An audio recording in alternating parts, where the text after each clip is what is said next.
everybody, my name is Ranak, this is Lizard Gaming, and welcome back to Age of Wonders 3, Corrupting the World.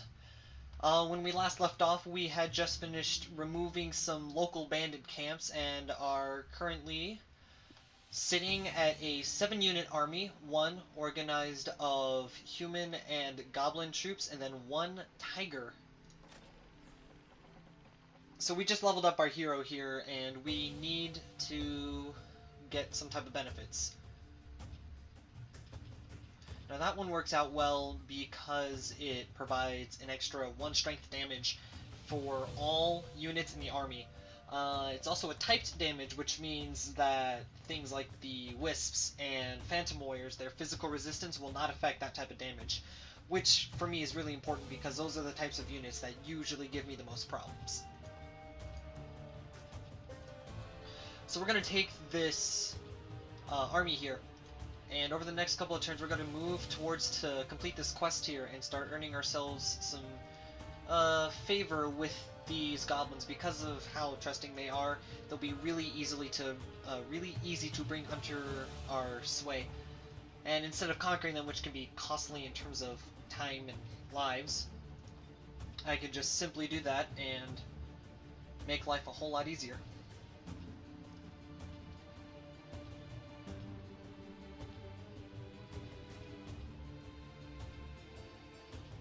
Okay, so we got some independents moving around our borders here, which is gonna slow down our plans, especially since that's a vampire queen. We cannot allow those units to continue wandering around. So we're gonna get these goblins into the marsh here, so that way they can regenerate faster. These tigers we're gonna move so that way they're next to the army, but still guarding the city. The spider I don't think can actually move fast enough to... yeah, it actually cannot attack the city this turn, so even if it were to make a beeline straight forward, we should be able to react.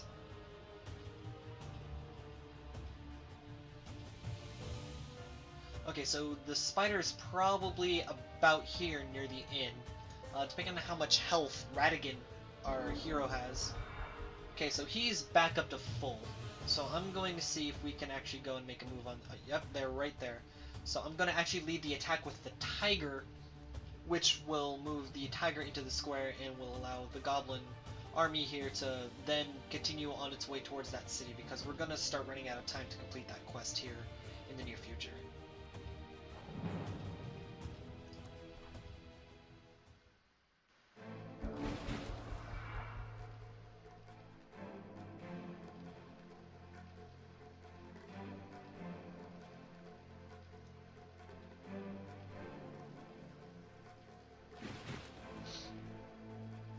Okay, now that's not too good, the fact that these two units are all moving on this tiger. Thankfully the tiger is really quick, so I'll be able to move it back towards the rest of the army. But I would have preferred it if these two units actually slid over with this vampire baby here, which would have allowed me to properly move my forces. So instead we're just going to send the tiger to retreat next to the goblin marauders here. Now this vampire queen can actually not reach any of our units right now, and so long as we do not attack the baby spiders from this tile here, they will not be able to get into combat this turn. However, without at least barring an opportunity attack, it does not seem realistic that we'll actually be able to engage the vampire spider baby properly.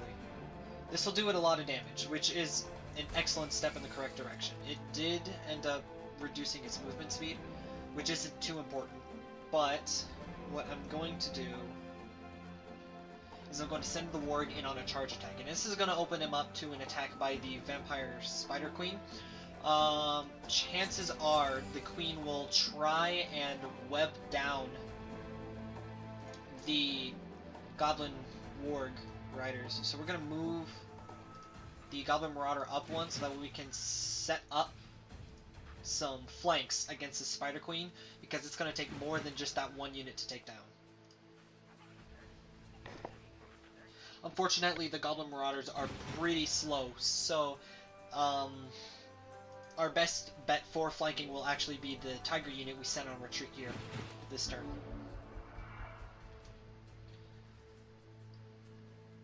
Yep, and it does go and engage the Warg Riders. Unfortunately, the Vampire Spider Baby here set itself up to act as a roadblock. I cannot charge my way through here without suffering a large amount of opportunity attacks, which is not something I want to do. So I'm gonna lob some Spirit Rays at the Vampire Spider Queen, I think. I'm gonna try and get rid of that line of sight penalty because it'll end up doing more damage in the long run. So, throw in some Spirit Rays. Now if I charge through there, that's 2 opportunity attacks on those tigers, and I can't allow that. So, I'm going to...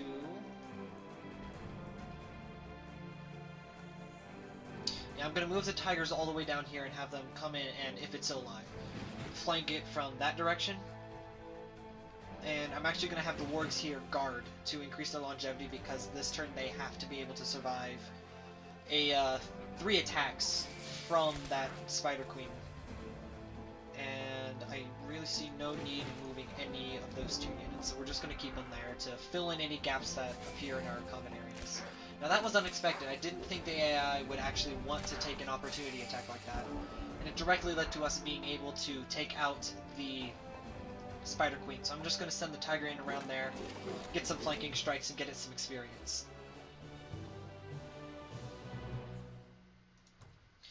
And with comparatively little damage done to my units, I'm going to move them towards that independent settlement and move the Tiger back towards the town.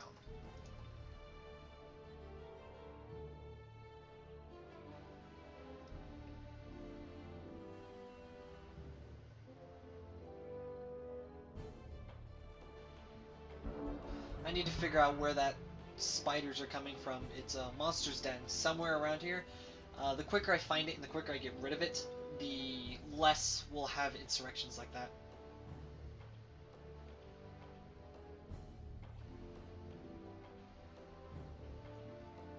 Nice.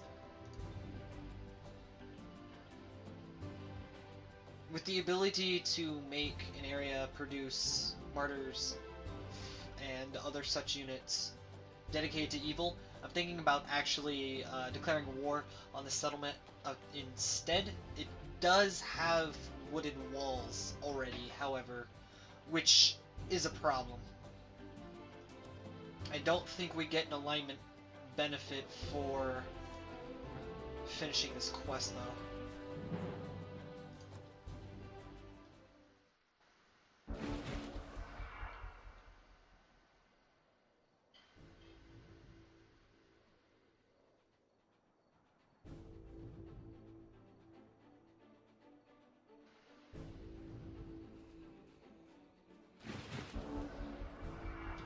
Okay, so now this one, it can't get into melee, however, the main threat from this one is actually its crossbow.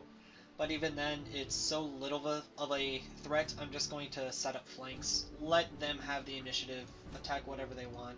I have a tiger that should be quick enough. Ah, I don't actually have a tiger. That was an independent unit. I totally forgot. That doesn't really change anything, because I think the AI will still probably just charge forward. But it just means I'll need to rely on this unit here. And it only really needs to get close enough to use the musket before it's pretty much a guaranteed unit kill. So this is going to be a cakewalk. And yep, you're just going to get into a close range attack like that near the middle of the army. Use the musket, take out as much health as possible. Go around back here, use a flank. Flank again.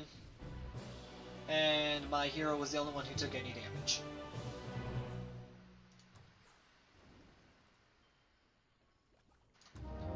So we have a Swarm Darter. At last we have some ranged units to throw into this army. So I'm going to take this... unfortunately, I'm going to have to take everything except that human this turn. Put it into that army and move this army forward. Now this human I'm going to send with the tiger and use it to help protect my throne city here.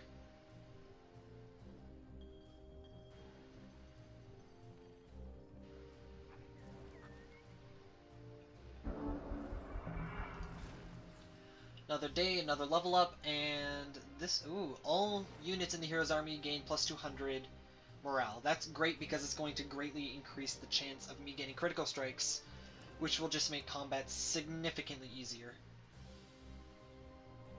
So we might as well explore the world, try and find that beast den, and start sending this human back to guard the capital city with the tiger there.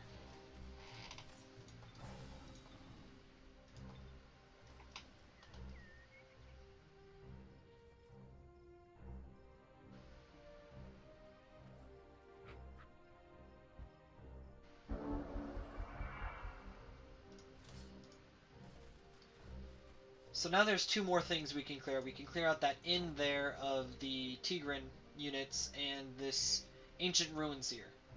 I'm not too worried about those though, or about that though, because we can clear that out whenever we need to, but that monster's den is just going to constantly generate new units and cause new threats to our city. I bet you it's somewhere around here.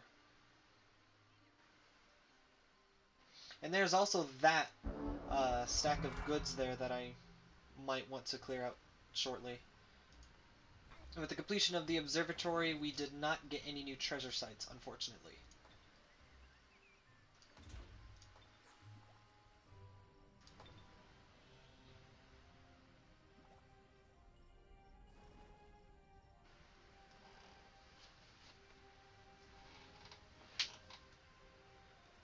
That's interesting.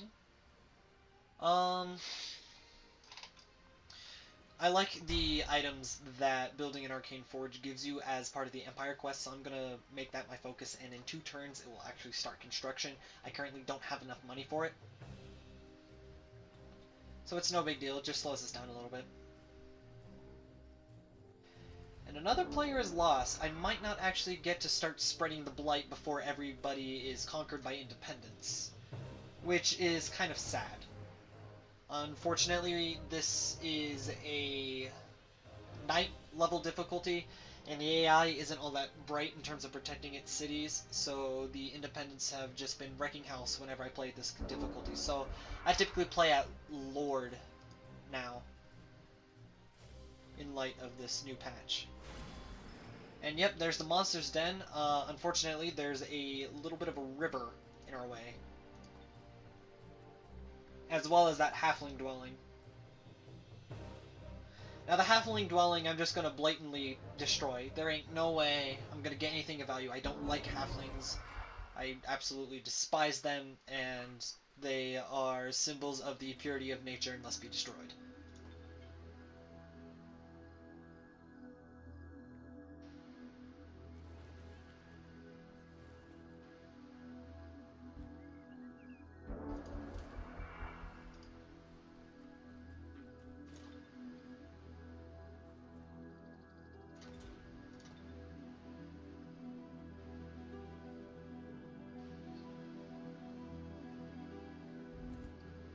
I'm unfamiliar with the Theocrats, so I'm just researching all their build units because it'll just give me some exposure to what their units can. I'm used to summoning the Archdruids, Tier 3 and Tier 4, big baddies, you know, the King um, Shock Serpents, the um, Poison Serpents, spiders and cockatrices. I'm used to that, and I know how to work with those. I haven't had the chance to work with all of this Theocrat stuff.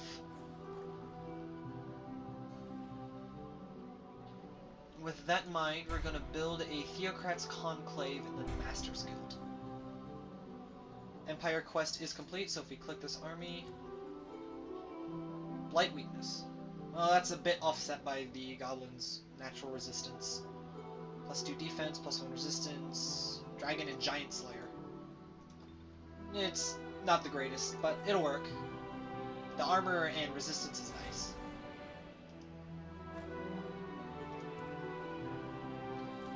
Just gonna trespass through the Halfling's land because as far as I'm concerned, they're not people.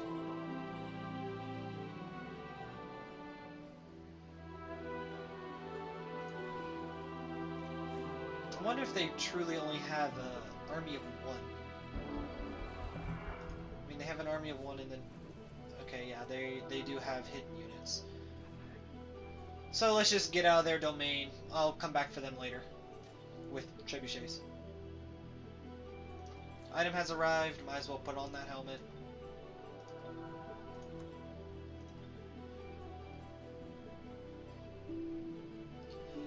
Unfortunately, making peace with those independents has ensured I am very neutral.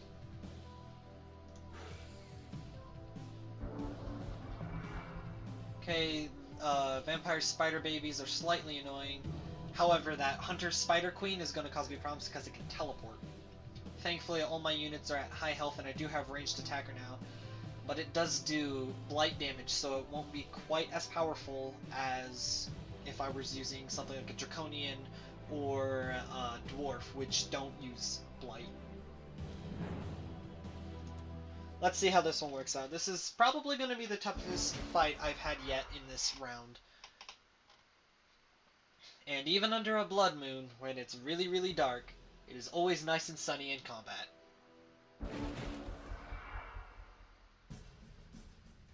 So they just stopped and are waiting for me to make the first move, and there's basically a line in line with these rocks that I don't want to go past.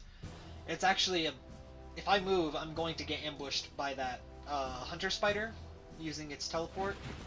So what I'm going to do is proceed with caution, try to figure out where they're going to send that hunter spider to attack and work from there.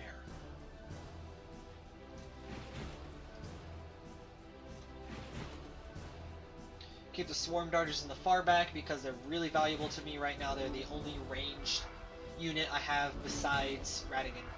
Okay, so they're still standing still, so what I'm going to do is I'm just going to prepare for ambushes and set up my units in such a way so that they hopefully spread out the aggro and are able to take hits without suffering too much damage. I'm also going to try and get these wargs in a position where I think right here is actually the best position for them, and I'm going to move the swarm darters back here and figure out where the spiders are going to attack. Okay, they go straight for the warg riders, which sets them up for a flank by the swarm darters. I'm not going to say it's the best case scenario, but it's pretty good. However, the amount of my units that are currently being webbed up is definitely bad. There's no way I could say that any other way. It's absolutely horrendous. I'm not sure if I'm actually going to be able to protect all of these marauders. One of them may die, but I'm going to try my darndest. Decent amount of damage there. Now that may kill them, but it might not. I would like to save the musket for a flanking attack on the Spider Queen. But at the same time, if this fails... Then again, it only needs to do 9 damage on each attack, so I'm going to go ahead and do it. Okay, that guarantees the kill right there, and it's dead. So that was a risk-reward type move there. These guys are going to take a lot of damage from 3 flanking attacks from those vampire spider babies. And they just completely obliterated their target. And how much...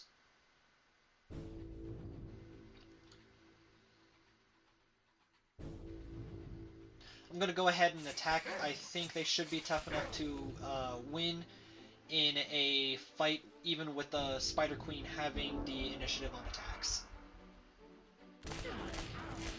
And, yep, there goes those guys.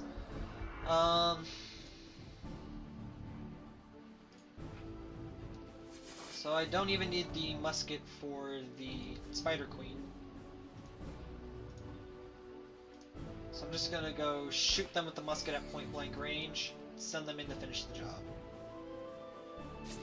Now unfortunately I did lose a Goblin Marauder, and I think it might have been one of my higher level ones. No, it was only a trooper.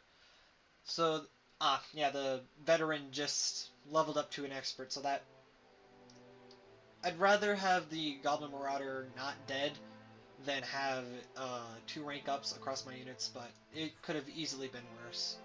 The insulated boots, they're okay. Not a whole lot of things in this game do shock damage. At least not that I've seen. Sure, there's a lot of sprites and such, but there's no mana nodes that I'm going to be clearing nearby, so I don't need to worry about them. I haven't seen any elves, so I'm not going to need to worry about initiates. So with that cleared out, I'm going to go conquer this watchtower here, and by doing so, get a better view of what the heck's going on in this area. Because this looks like someplace I might want to build a city here shortly. And what are they standing on? A sage hut. Race governance XP. Okay, once I clear out that watchtower, if we have time, I'll go and attack that sage hut. Oh, and there's a watchtower down there. I'll probably send this army down there to go... Actually, no, that's probably guarded. I need a larger army there. Produce Exalted. Shrine of Smiting. Now, I know very little about Theocrats, but I know that Shrines of Smiting are wonderful. So... Okay, Scarpers. I'm actually going to wait until that Warg Rider is fully healed. And there's another independent settlement there that I want to investigate. Figure out if they're heretics for the Blight or not. And with the Warg Rider almost completely leveled up, it's time to get these Frostlings out of this watchtower and take a survey of the local area. Now, the Scarper, or Scarpers, I should say, are the ones I'm most worried about.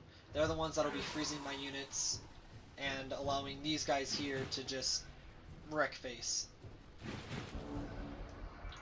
So they're probably, the Scarpers are probably not going to go too much further up because they are ranged base. So trying to set up a flanking route around that tent doesn't really make too much sense. But setting up a flanking route around this rock and then trying to lure them with my leader here, that seems a bit more reasonable. And I might just be able to take him out here. Yep, that makes things significantly significantly easier just one-shotting a unit like that. So with that engaging them in melee right off the bat like this would prevent them from throwing ice balls. However, at the same time, chances are this unit would not survive. So I'm just going to send them right here and hope they don't focus down something I don't want them focusing down. Like my ranged units there. Completely forgot how squishy they were. And they open themselves up to a flank, and for some reason okay. Yeah, there's no way they're gonna win this, but it's just another casualty I'd rather not have had. So, army's a little bit worse for wear, but... Oh, and we've already been declared war on. Giants. Yep. Pure evil. We should be friends. I will forcibly conquer you and force you to be my friend. Sounds like a plan. Okay, so I only have 2 Marauders and a cavalry unit in addition. Oh, I thought I already killed your nest. Guess it spawned beforehand. So I think that's okay. We don't have time to deal with that. Actually, yeah, we do. We're gonna take care of that sage hut. And then we need to fall back and defend the city.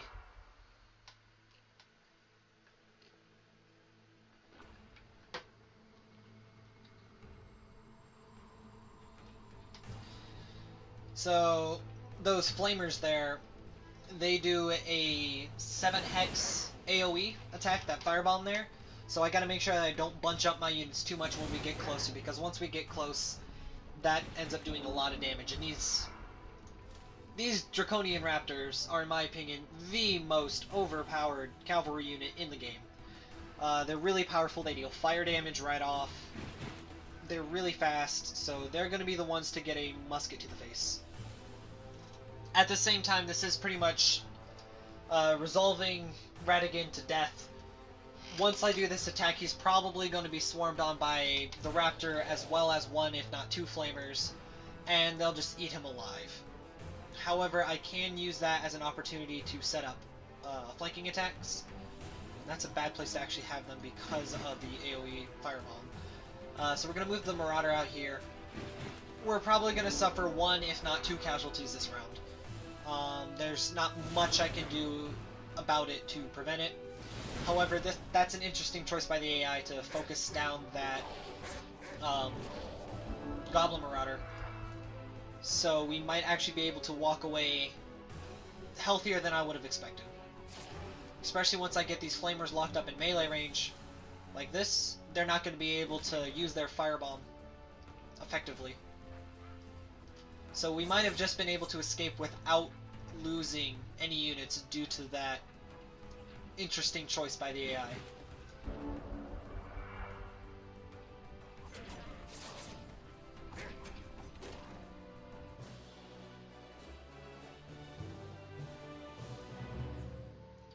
Well, got the Sage Hut. We now have Race Command level up. Swarm Darters plus 10 health, and Irregulars get plus 5 health. Or money. Do I need money? I need money to finance... Yeah, I need the money. So, time to fall back. I'm actually going to cut the video here. We're running on close to half an hour. So, thank you guys for watching. When we come back, we will be trying to deal with those spiders. We'll also clear out the treasure sites within our area. I'm Ranak, this is Lizard Gaming, and this is Age of Wonders 3, Corrupting the World.